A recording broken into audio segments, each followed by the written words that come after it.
J'ai longtemps hésité avant de raconter cette histoire, parce qu'elle touche à quelque chose de très intime. Elle parle de mon fils, de l'absence, de la recherche, et de cette étrange minute où tout se recolle, comme si la réalité avait attendu le bon moment pour me le rendre.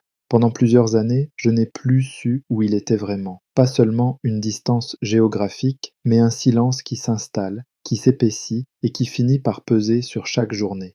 Au début, je me disais que ça allait se résoudre, qu'il allait appeler, qu'il allait réapparaître. Puis les semaines se sont transformées en mois, et les mois ont glissé vers les années. Et là, on ne pense plus de la même façon. On se met à compter les traces, les souvenirs, les phrases qu'on a dites trop vite et celles qu'on aurait voulu dire autrement. Un jour, j'ai pris une décision. Je me suis dit que je ne pouvais plus rester dans l'attente. J'ai décidé de venir en France pour le chercher. Je ne venais pas pour faire du tourisme, ni pour voir des paysages. Je venais pour retrouver quelqu'un et pour me retrouver moi-même aussi d'une certaine manière. Quand on cherche son enfant, même adulte, on n'est plus tout à fait la même personne. On devient à la fois enquêteur et parent, rationnel et émotionnel, solide et fragile. J'ai atterri à Paris. L'air était froid, un peu humide, ce genre de gris qui colle au ciel et qui donne aux bâtiments une couleur de pierre mouillée. Je me souviens de la sensation très concrète du sol sous mes pieds, du bruit de l'aéroport, des annonces au loin, des valises qu'on tire, des gens pressés. Moi, je n'étais pas pressé au sens habituel. J'avais une urgence intérieure, mais je savais aussi que chaque étape allait demander de la patience. J'ai loué une voiture. Je voulais être libre de mes mouvements, ne dépendre de personne, pouvoir m'arrêter où je voulais, changer de direction si nécessaire, suivre une intuition ou une piste au dernier moment. Quand on loue une voiture pour chercher quelqu'un, ce n'est pas juste un véhicule, c'est une promesse qu'on se fait, la promesse de continuer même si on ne sait pas exactement où cela mène. Avant de partir vers le sud, je voulais rendre visite à ma mère. Elle vit en Saône et Loire. Je savais que la voir me ferait du bien. Elle a ce mélange de douceur et de lucidité qui aide à respirer. Et puis, au fond, je me disais qu'elle aurait peut-être une information, un détail, une phrase entendue, quelque chose que moi je n'avais pas. Je suis arrivé chez elle après la route, un peu fatigué, mais heureux de la serrer dans mes bras. Sa maison avait cette odeur familière de vie calme, de choses rangées depuis longtemps, de repas simples. On s'est assis, on a parlé, et assez vite, je lui ai dit pourquoi j'étais venu. Je lui ai dit que je cherchais mon fils, que je voulais le retrouver, que je n'en pouvais plus de cette incertitude. Ma mère m'a regardé et je l'ai vue réfléchir. Elle a fouillé dans sa mémoire, comme on fouille dans un tiroir où l'on met les papiers importants. Et puis elle m'a dit quelque chose qui a tout changé.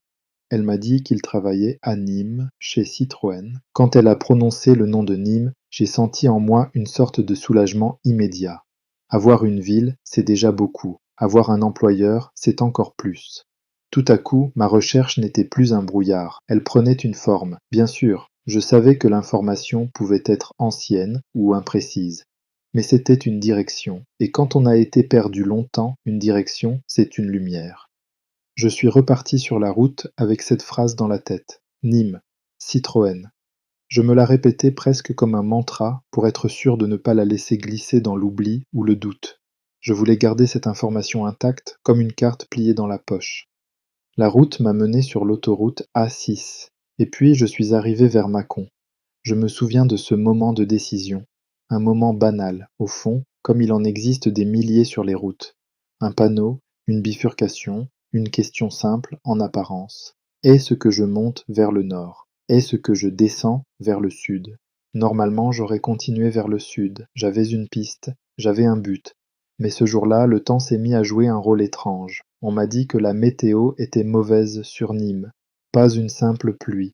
Quelque chose de vraiment défavorable, un mauvais temps qui semblait compliquer les choses, comme si la route elle-même hésitait. Et c'est là que j'ai fait quelque chose qui peut sembler absurde à quelqu'un de totalement extérieur à l'histoire. J'ai décidé de ne pas aller tout de suite à Nîmes. Je me suis dit que j'allais d'abord monter vers Stockholm, voir un ami. Oui, Stockholm. C'est une décision qui paraît incohérente si on la regarde froidement. Chercher mon fils, et au moment où j'ai une piste, partir à l'opposé, ou presque. Mais dans ma tête, Ce n'était pas une fuite. C'était comme une pause imposée, un détour presque nécessaire. Je me disais que je n'avais pas le droit d'arriver là-bas épuisé, tendu, avec l'esprit fermé. Je voulais reprendre de l'air, voir quelqu'un qui me connaît, qui peut m'écouter, qui peut m'aider à remettre mes idées en ordre. Alors j'ai pris cette direction, je suis allé à Stockholm, j'y suis resté une semaine qui m'a fait du bien et qui m'a torturé en même temps. Du bien parce que j'ai parlé, j'ai dormi, j'ai mangé à heure normale, j'ai marché, j'ai regardé l'eau, les rues, les visages. Torturé parce que chaque matin je pensais à mon fils, et chaque soir aussi, je me demandais ce qu'il faisait, je me demandais s'il était en sécurité, je me demandais si je perdais mon temps. Mon ami m'a écouté, il ne m'a pas jugé, il m'a posé des questions simples. Depuis quand exactement? Comment ça s'est coupé? Est-ce qu'il y a eu des conflits? Est-ce que j'avais reçu un signe, un message, même indirect? Je répondais comme je pouvais, et à force de parler, j'ai senti une détermination plus nette se reformer en moi, comme si cette semaine, au lieu de m'éloigner de mon but, m'y préparait. Au retour de Stockholm, je me suis dit que cette fois, je ne devais plus repousser l'étape de Nîmes. J'avais assez attendu, j'avais assez tourné, je devais y aller, simplement, concrètement. Alors j'ai repris la route, avec une idée claire. Aller chez Citroën à Nîmes, demander, chercher, voir. Peut-être qu'on me dirait qu'ils n'étaient plus là. Peut-être qu'on me dirait qu'ils ne peuvent pas donner d'informations. Peut-être qu'on me regarderait avec méfiance. Mais je devais essayer. En arrivant à Nîmes, j'ai ressenti une tension étrange. Cette ville, je ne la connaissais pas bien, et pourtant j'avais l'impression de marcher vers quelque chose d'écrit. Je n'aime pas trop ce mot, écrit, parce qu'il donne l'impression d'un destin tout tracé.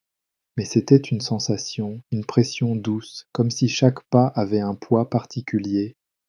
Je me suis dirigé vers le site de Citroën. Je ne me souviens pas exactement de tous les détails, mais je me souviens du lieu, de la réception, de l'atmosphère. Un endroit de travail, un endroit où les gens passent sans se regarder, où chacun pense à son planning, à ses papiers, à ses appels. Moi j'étais là avec autre chose dans le ventre. J'étais là avec des années de manque, et là je l'ai vu à la réception. Mon fils, debout en train de parler, comme si c'était un jour normal, comme si la vie n'avait pas mis des années entre lui et moi, comme si mon arrivée était naturelle. Il avait une posture tranquille, presque banale, et ce contraste m'a bouleversé, parce que pour moi ce n'était pas banal, pour moi c'était l'événement. Pendant une seconde, je n'ai pas bougé. Je crois que mon cerveau a refusé d'y croire. J'ai eu cette sensation très particulière où l'on voit quelque chose, mais on ne l'accepte pas encore, comme si la réalité arrivait en avance, et que l'esprit avait besoin d'une seconde de retard pour se mettre à jour. Ensuite, j'ai avancé, je ne sais plus exactement ce que j'ai dit. Je sais que sa tête s'est tournée. Je sais que son regard a croisé le mien, et je sais qu'à ce moment-là, quelque chose s'est ouvert. Quelque chose de simple, de brut, qui dépasse les explications. Tout semblait normal, en apparence. Il parlait à la réception, il demandait quelque chose, il avait l'air concentré sur une formalité. Et moi, j'étais là, comme quelqu'un qui débarque au milieu d'un film en cours, sauf que le film, c'était ma vie. Quand on s'est parlé, j'ai compris très vite que ce que je voyais n'était qu'un instant rarissime. Il n'était pas là parce qu'il travaillait encore ici. Il était là, de passage. Quelques minutes seulement. Une parenthèse administrative. Il avait besoin de feuilles de paye. Et c'est là que le vertige est arrivé. Parce que moi, je le cherchais depuis plusieurs années. Et je tombe sur lui précisément pendant ces quelques minutes où il repasse dans cet endroit alors qu'il n'y travaille plus. Si je m'étais présenté une heure plus tôt ou une heure plus tard, je l'aurais manqué. Si je n'avais pas fait ce détour par Stockholm, je serais venu une semaine avant et je l'aurais manqué. Si le temps sur Nîmes n'avait pas été mauvais, je serais venu à une autre date et je l'aurais manqué. Alors évidemment, mon esprit s'est mis à chercher une explication. Mon fils m'a dit quelque chose qui a rendu tout cela encore plus incroyable. Il m'a dit, avec une sorte de simplicité presque amusée, que j'avais de la chance. Il m'a dit qu'il ne travaillait plus chez Citroën depuis 6 mois. Il m'a expliqué qu'il était venu uniquement pour récupérer des documents parce qu'il en avait besoin, et puis il m'a annoncé qu'il travaillait maintenant chez Ford à Montpellier. Je l'écoutais et j'avais du mal à respirer normalement, pas parce que j'étais en danger, mais parce que le hasard avait une intensité trop forte. Je ressentais une joie immense, bien sûr, mais aussi une espèce d'étonnement profond, presque métaphysique, comme si la réalité me disait: voilà, tu voulais un signe, en voici un, mais débrouille-toi maintenant avec ce que ça signifie. Et immédiatement, une question s'est imposée. Est-ce que c'est une simple coïncidence, une synchronicité, ou est-ce qu'il y a quelque chose d'autre? Est-ce que c'est ma pensée, mon obsession, mon désir de le retrouver, qui a d'une manière ou d'une autre influencé le chemin? Est-ce que c'est lui qui a ressenti quelque chose? Est-ce que nous avons un lien invisible qui a travaillé en silence? Je sais que le mot télépathie dérange beaucoup de gens, et je le comprends. Si je me place du côté de la science actuelle, il n'existe pas de preuves solides, reproductibles, qui démontrent une communication mentale directe de ce type. On peut faire des expériences, on peut chercher des corrélations, mais on ne peut pas affirmer sérieusement, avec le niveau d'exigence scientifique habituel, que la télépathie existe comme un mécanisme fiable. Alors, si je reste rationnel, je dois reconnaître que la télépathie n'est pas l'explication la plus probable. Mais la synchronicité, elle, est une autre façon de regarder les choses. Carl Jung parlait de synchronicité pour désigner ces coïncidences qui ont un sens pour la personne qui les vit, même si on ne trouve pas de lien de cause à effet. Ce n'est pas de la magie au sens naïf, c'est plutôt une manière de dire que, parfois, des événements s'alignent d'une façon qui nous touche, qui nous parle, comme si l'extérieur répondait à l'intérieur. Dans mon cas, l'enchaînement est troublant. J'obtiens une information, je roule, j'arrive à un carrefour de décision. Le temps est mauvais, je change de plan, je fais un détour, je reviens, et je tombe sur lui exactement à l'instant où il passe là pour quelques minutes. Est-ce que c'est seulement de la chance? Peut-être, mais même si c'est de la chance, c'est une chance tellement précise qu'elle ressemble à autre chose. Et c'est là que notre esprit, naturellement, cherche un cadre. Certains vont dire que c'est le destin, d'autres vont dire que c'est un simple hasard statistique, d'autres encore vont parler d'intuition, d'inconscient, de signaux faibles que j'aurais captés sans m'en rendre compte. Moi, je sais ce que j'ai vécu. Je sais aussi comment mon désir a travaillé pendant des années. Quand on veut retrouver quelqu'un, on scanne le monde différemment. On écoute autrement. On remarque des détails que d'autres ignorent. On interprète les informations avec une intensité particulière. Et surtout, on persévère. Je crois que ma persévérance a joué un rôle énorme. Ce n'est pas une force mystique, c'est une force humaine. J'ai continué à chercher, j'ai continué à poser des questions, j'ai continué à rouler, à planifier, à essayer. Beaucoup de gens abandonnent parce que la douleur fatigue. Moi, je ne pouvais pas abandonner. Et puis, il y a cette part plus subtile, plus difficile à nommer, qu'on appelle parfois l'intuition. Ce n'est pas un pouvoir surnaturel. C'est peut-être un calcul inconscient, c'est peut-être une somme de micro-indices, c'est peut-être aussi un simple besoin de croire qu'on n'est pas seul dans l'univers, qu'il existe un fil. Quand j'étais à Mâcon, au moment de choisir la direction, je n'ai pas suivi une logique parfaite. J'ai suivi un mélange. Une météo défavorable, oui. Une fatigue, peut-être. Une envie de parler à mon ami, certainement. Mais aussi une sensation intérieure. Une petite voix qui disait: pas maintenant, pas tout de suite, prends le temps, reviens ensuite. Et cette décision qui semblait m'éloigner m'a rapproché. Alors, est-ce que c'est une synchronicité? Oui, cela y ressemble beaucoup. Une coïncidence significative. Un alignement improbable qui prend du sens dans mon histoire. Est-ce que c'est de la télépathie? Je ne peux pas l'affirmer. Et si je suis honnête, je ne crois pas que j'ai besoin de l'affirmer. Parce que l'essentiel n'est pas de prouver un phénomène paranormal. L'essentiel, c'est que je l'ai retrouvé. Mais je ne veux pas non plus mépriser ce que j'ai ressenti. Car au moment où je l'ai vu, j'ai eu l'impression que quelque chose nous reliait au-delà des kilomètres et des années. Peut-être que c'est simplement l'amour parental, cette capacité à rester attaché même quand l'autre s'éloigne. Peut-être que c'est un lien psychique dans un sens poétique, pas forcément scientifique. Un lien qui fait que l'on pense à la même personne au même moment, que l'on se croise dans une fenêtre de temps incroyablement étroite. Je me suis aussi demandé si mon fils avait, lui aussi, un pressentiment. Est-ce qu'il s'est dit, en se levant ce matin, là qu'il allait me croiser? Est-ce qu'il a ressenti, quelque chose d'étrange en entrant chez Citroën. Je ne lui ai pas posé toutes ces questions sur le moment, parce que quand on retrouve quelqu'un, après des années, on ne commence pas par philosopher. On commence par regarder, par vérifier, par être là. On commence par rétablir un pont simple. Comment tu vas?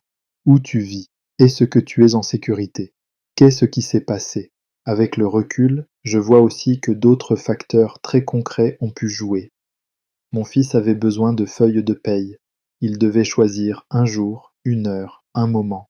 Peut-être que c'était un jour de congé, peut-être que c'était lié à une administration, à un dossier de location, à une banque, à un nouvel emploi, et moi de mon côté, j'avais une information et un itinéraire. Si on additionne tout cela, on peut dire que la probabilité n'est pas nulle. On peut dire que le hasard parfois donne un cadeau. Mais même si on m'explique tout par la logique, il restera toujours cette sensation, la sensation d'avoir été guidé, ne serait-ce qu'un peu, guidé par ma détermination, par le timing, par la vie. Ce jour-là, j'ai compris une chose. Dans certaines histoires, on ne peut pas séparer complètement le rationnel et l'émotionnel. On veut une explication claire parce que notre esprit aime la stabilité, mais l'existence est pleine d'angles morts. Et parfois, le plus important, ce n'est pas de savoir si c'est une synchronicité ou de la télépathie. Le plus important, c'est ce que cela déclenche en nous.